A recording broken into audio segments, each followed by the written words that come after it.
Today we are going to be looking at how plants get food through the process of photosynthesis, where they will be making their own food.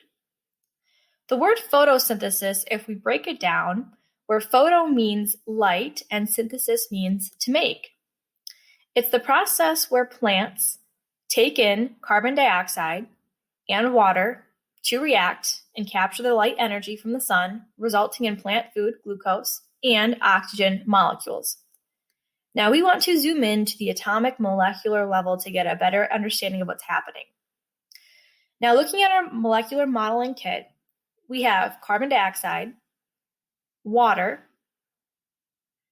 the sunlight energy enters and helps the reaction take place, resulting in oxygen and glucose. Look at all those high energy C to C and C to H bonds. If you count them out, there are 12 of them. And that's the energy being stored between the bonds. Now we have 6 carbon dioxide molecules, 6 water molecules, 6 oxygen molecules, and 1 glucose molecule. We want to look at our 3 questions about matter, movement, and energy. And our first question is going to be looking at where the matter comes from. So the plants take in its carbon dioxide and water from the surrounding atmosphere or even possibly from the soil, and it goes into the leaves and the stem. Our next question is the matter change question. The carbon dioxide and water react to create glucose, which then travels throughout the plant. And then the oxygen can leave through the leaves into the atmosphere, which is something that we need quite a lot. The last question is the energy change question.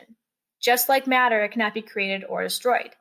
So the energy is light energy coming from the sun and going into the green parts of our plant and capturing the energy into the bonds and then storing it as chemical energy. Remember, that high energy molecule is going to be glucose. It is our organic molecule. So let's review this process. Plants take in carbon dioxide and water. The carbon from the CO2 ends up in glucose.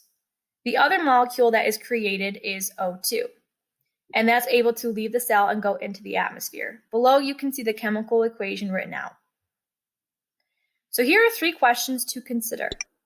Where does a tree's mass come from?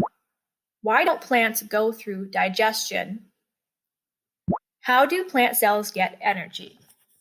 Write the answers to these questions.